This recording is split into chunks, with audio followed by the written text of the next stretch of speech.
Hi hello welcome to our channel friends. ఈరోజు మరొక సరికొత్త ఒక ఇంట్రెస్టింగ్ టాపిక్తో వచ్చేసాం. అదే శ్రీరెడ్డిని విచారణకి పిలిచారంట పోలీసులు.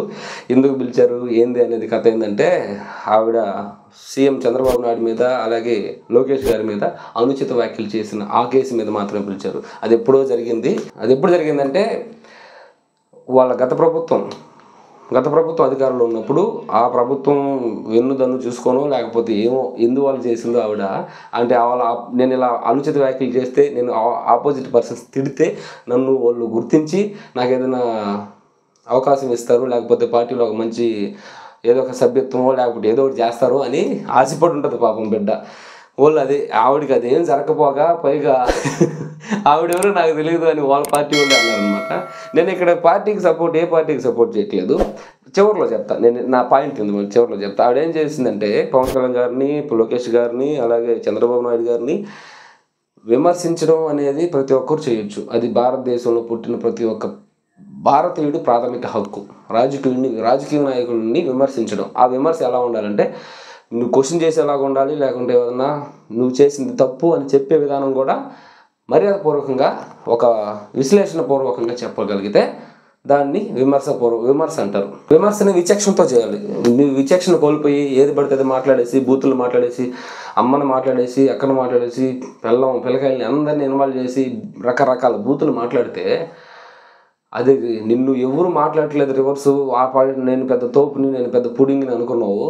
చివరాఖరికి నువ్వే సారీ చెప్పి, లోకేష్ గారు సారీ, చంద్రబాబు నాయుడు గారు సారీ, పవన్ కళ్యాణ్ గారు సారీ, మీ కుటుంబ సభ్యులకు సారీ, లోకేష్ గారు మీకు సారీ, అలాగే మీ అమ్మగారికి, మీ భార్య గారికి సారీ, అలాగే అనిత గారు సారీ, అలాగే పవన్ కళ్యాణ్ గారు సారీ, మీ కుటుంబ సభ్యులకు కూడా సారీ.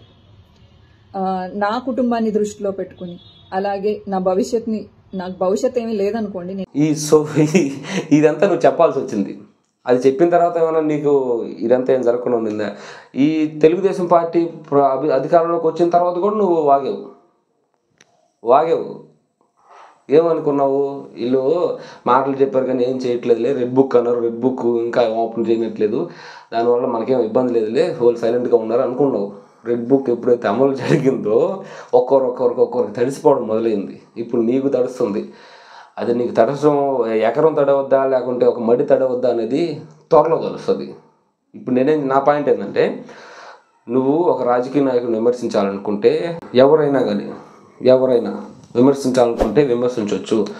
దాని విమర్శ అనేది ఎలా ఉండాలంటే, రాజకీయ విమర్శ ఒక మర్యాదపూర్వకంగా గారు అని సంబోధిస్తూనే నువ్వు చేసిన తప్పును వేలైతే చూపించు. ఆ ఆపోజిట్ పర్సన్, నీకు నచ్చని పర్సన్ ఎవరైతే ఉన్నారో అది తప్పు అని అనిపిస్తే, అంతేగాని ఏది పడితే అది మాట్లాడితే అవతల ఊరుకోరు కదా. అది న్యాయం కాదు, ధర్మం కాదు. ఇప్పుడు నీ కిందకే వచ్చింది కదా మీకు. ఇప్పుడు నువ్వు ఏదైతే అనుకోని వాళ్ళు ఎవరైతే సపోర్ట్ చేస్తారనుకున్నావో ఎవరూ చేయలేరు. చివరాఖరికి ఎవరు ఏం చేయలేరు. ఓకేనా? అది చట్టం, రాజ్యాంగం అలా ఉంటుంది. ఇంకోటి ఇలా నేను ఈ పార్టీ ఆ పార్టీ అని కాదు, నాకు తెలిసి ఈ పార్టీలో తెలుగుదేశం వచ్చిన తర్వాత నుంచి ఈ బూతులు మాట్లాడేవాళ్ళు, ప్రెస్ మీట్ల ముందు బూతులు మాట్లాడేవాళ్ళు అసలు తగ్గిపోయారు. వైసీపీ ఉన్నప్పుడు మామూలు బూతులు కదా అవి వినలేక చాలామంది చిరాకు తెచ్చుకునేవాళ్ళు. రాజకీయాల మీద విరక్త పుట్టి, ఇదేం రాజకీయాలు అంటే, రాజకీయాలు పట్టించుకోకుండా కొంతమంది న్యూట్రల్గా ఉంటారు. వాళ్ళు సోషల్ మీడియాలో చూసినప్పుడు ఇదేంద్రా ఈ దరిద్రం అని మాట్లాడేంత దరిద్రమైన బూతులు మాట్లాడి ఇప్పుడు అవి తగ్గాయి, చాలా వరకు తగ్గాయి. అభివృద్ధి జరిగిందా లేదా అనేది ఒక 2-3 ఇయర్స్ తర్వాత, 4 ఇయర్స్ తర్వాత మనం అంచనా వేద్దాం. ఇది ఎలా కరెక్టే, వీళ్ళు చెప్పిన హామీలన్నీ జరిగినాయా లేదని తర్వాత చూద్దాం. ఓకే, కానీ బూతులు అయితే అరికట్టేశారు. ఎవరైతే వాళ్ళ పార్టీలో ఉన్నవాళ్ళు కానీ బూతులు మాట్లాడడానికి లేదు. మనం ఒక ఉన్నతమైన పదవిలో ఉన్నాం, దానికి హుందాగా మాట్లాడాలని ఎప్పుడు చంద్రబాబు నాయుడు గారు చెప్తుంటారు. అలా ఉండాలి. కానీ నువ్వు సీఎం సీట్లో ఉండి బూతులు మాట్లాడడం ఎంకరేజ్ చేసి అలా చేశారు ఇంతకుముందు గత ప్రభుత్వం. అది కరెక్ట్ కాదు కాబట్టి జనాలు వాళ్ళకి బుద్ధి చెప్పారు.